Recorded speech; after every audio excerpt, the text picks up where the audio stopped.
जय माता दी दोस्तों, शारदीय नवरात्र आने वाली हैं। तो दोस्तों, हम आप सभी के लिए एक बहुत ही सुंदर अद्भुत कथा माता रानी की कृपा और उनकी महिमा की लेकर आए हैं। बहुत ही ध्यानपूर्वक सुने और एक कमेंट जरूर करें माता रानी के लिए। चलते हैं कहानी की तरफ। एक छोटे से गांव में एक बहुत ही गरीब स्त्री रहती थी।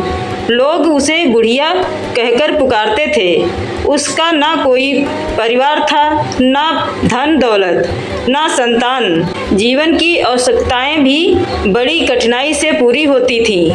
कभी किसी पड़ोसी से अनाज उधार लेकर खा लेती, कभी जंगल से लकड़ियां बीनकर बेच देती और उसी से पेट भर लेती।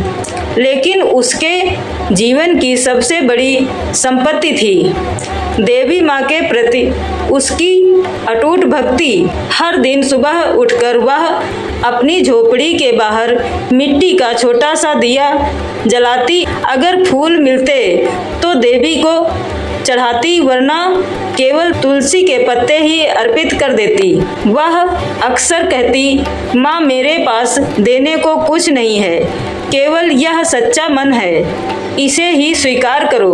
उसकी पूजा में वैभव या सामग्री नहीं होती, लेकिन उसकी आंखों में भक्ति का सागर छलकता था।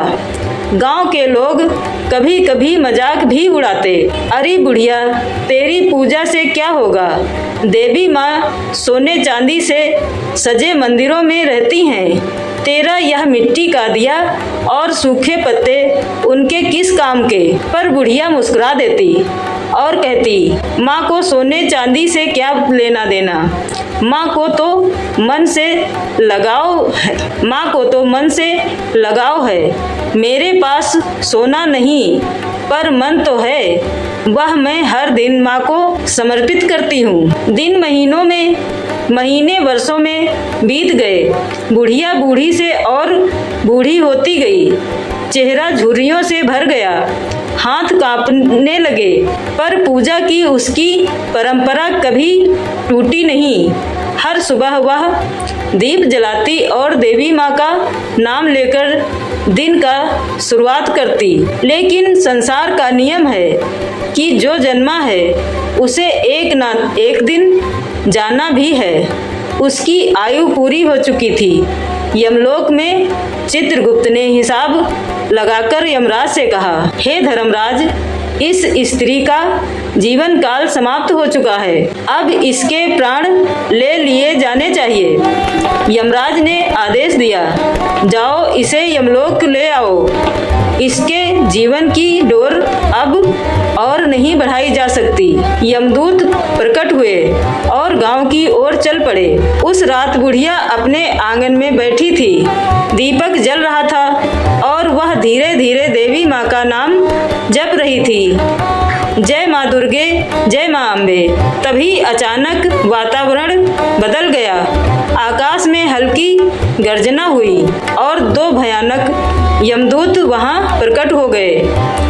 उनके हाथों में फंदा था और आंखों में कठोरता। यमदूतों ने कहा, बुढ़िया, अब तेरा समय पूरा हो चुका है, चल हमारे साथ, यमराज ने तुझे बुलाया है। बुढ़िया शांत स्वर में बोली, ठहरो भाइयों, जब तक मैं माँ दुर्गा से अनुमति ना ले लूं, कहीं नहीं जा सकती। यमदूत हंसकर बोले, अरे मौत से कभी कोई बचा है? तेरी पूजा पाठ से क्या होगा? समय पूरा हो गया है, अब बहाने मत बना। बुढ़िया ने गंभीर स्वर में कहा, देखो, मैं जानती हूँ कि मृत्यु अटल है, लेकिन मेरी एक माँ है जिनकी गोद में मैंने जीवन बिताया है। जब तक वे विदा ना करेंगी, मैं कहीं नहीं जाऊंगी। यमदूत बुढ़िया को बांधने ही वाले थे। अचानक झोपड़ी में दिव्य प्रकाश फैल गया। तेज इतना था कि यमदूतों की आंखें चौंधिया गईं। उस प्रकाश से सिंह वाहिनी माँ दुर्गा प्रकट हुई।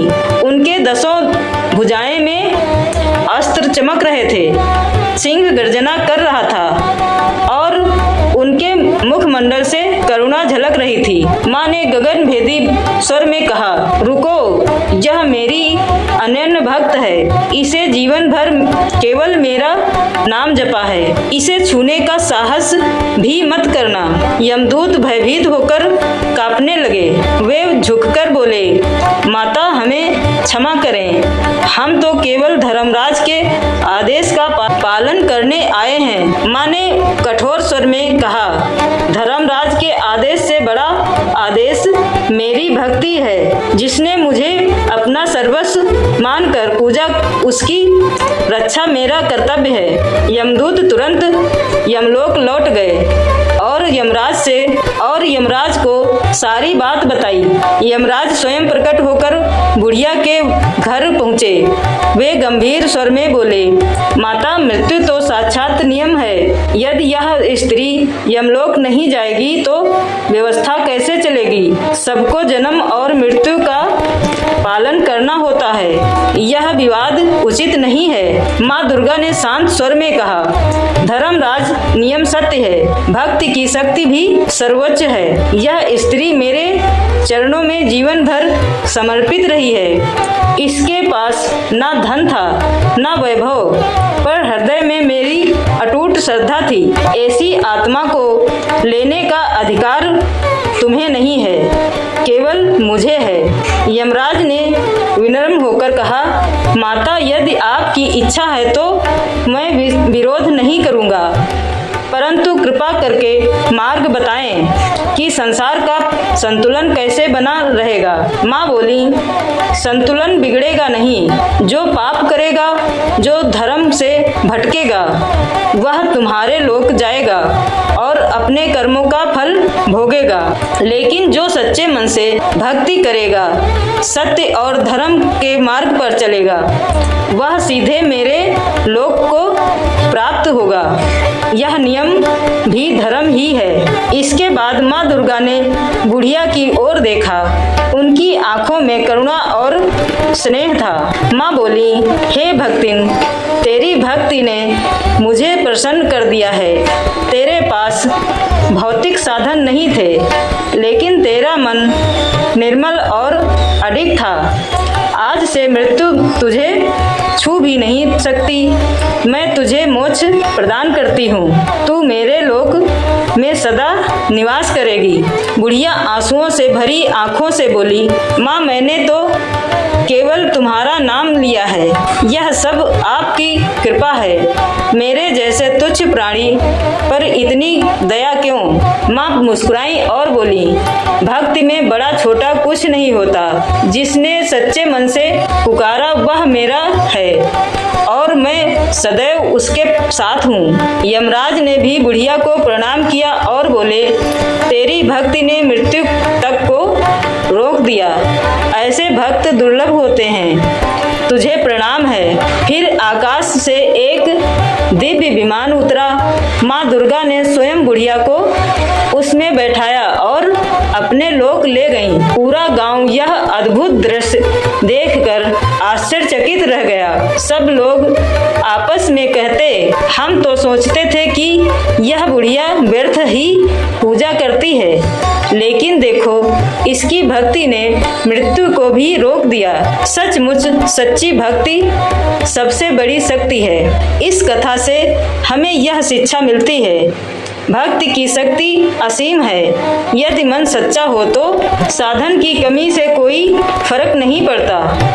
देवी माँ अपने भक्तों की रक्षा करती हैं, चाहे परिस्थितियाँ कितनी भी कठिन क्यों ना हो। यमराज न्यायप्रिय हैं, वे मृत्यु के देवता हैं, परंतु देवी माँ के आज्ञा और सच्ची भक्ति के आगे झुक जाते हैं। सच्चा धन श्रद्धा है, सोना चांदी से नहीं। मन की शुद्धि और भक्ति से देवी माँ प्रसन्न होती हैं। मोक्ष का मार्ग भक्ति है। जिसने जीवन भर ईश्वर का स्मरण किया, उसे मृत्यु का भय नहीं रहता। तो हमारे साथ बोलिए जय माता जी। दोस्तों, अगर यह कहानी आपने पूरी सुनी है तो माता रानी आप पर कृपा अवश्य करेंगी और अपनी कृपा सदैव आप पर बरसाएंगी। दोस्तों, अगर कहानी अच्छी लगे तो एक कमेंट माता जी के लिए अवश्य करें और हम मिलेंगे एक और ऐसी ही अद्भुत भक्तिमयी कथा के साथ। तब तक के लिए नमस्कार, धन्यवाद।